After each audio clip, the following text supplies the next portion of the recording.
So, nandito na tayo ngayon sa system.io. Naka-login na ako. Pagka-login mo, mapupunta ka dito sa dashboard. So, para makagawa ng ebook panel, punta ka dito sa Sites, Panels.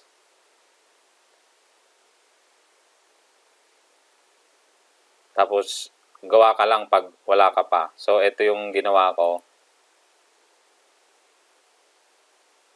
Yan. And by the way, itong tatlong page yung ginawa ko. May sales page, my order page, and thank you confirmation page. So, unahin muna natin tong sales page. So, punta ka dito, edit.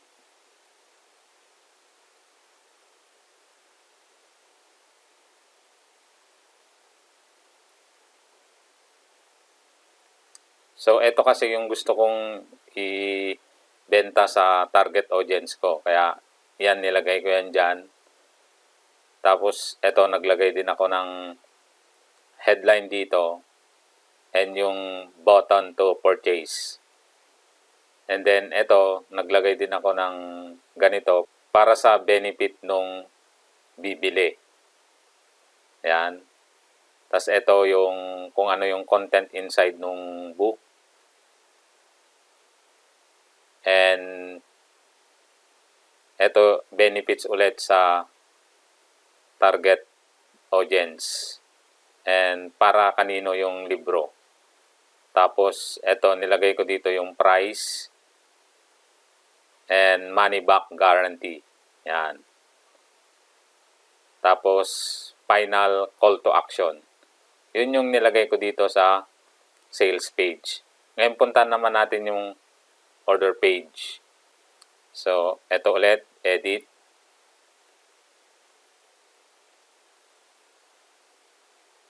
Tapos, ito yung nilagay ko sa order page. Yung title, yung image, and yung content inside ulit. Tapos, yung order forms. Ito. Para when they want to purchase, dito sila i-fill up lang nila tong form na to. And then, ito ulit, money back guarantee. Yun yung order page. Ngayon, finally, punta na natin yung thank you page.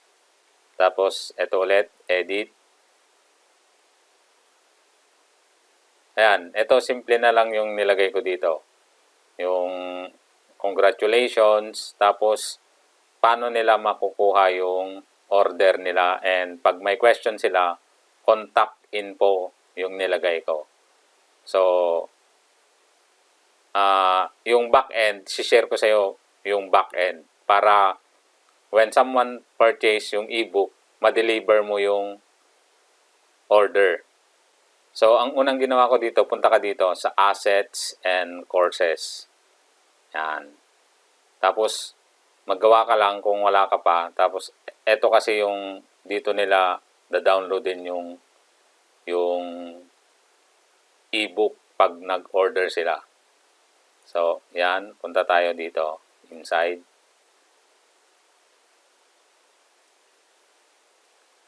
Yan. Once na may nag-order, mapupunta sila dito sa page na to. Tapos, dito na nila da-downloadin yung in-order nila. Yan. Ito, naglagay lang ako ng dalawang types, PDF and Word docs.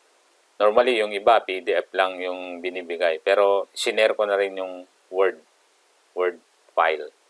So, ngayon, may isa pa palang setup na nakalimutan ko kanina. So, dito sa order page, dito mo ililink yung courses para ma-deliver siya automatically. So, dito siya. Order, nandito siya.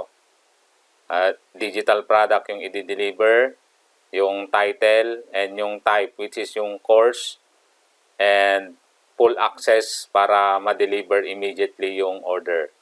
And then, kung may additional ka pa na gustong ilagay, lagay mo lang dito, like coupon. Ako kasi hindi na ako naglagay, so I leave it blank yung coupon. So, yun yung setup ng ebook panel backend. I hope na natuto ka. Kung gusto mong done for you tong ganito, just DM us so we can assess kung if you are a good fit sa ganitong service. That's all and see you in the next video.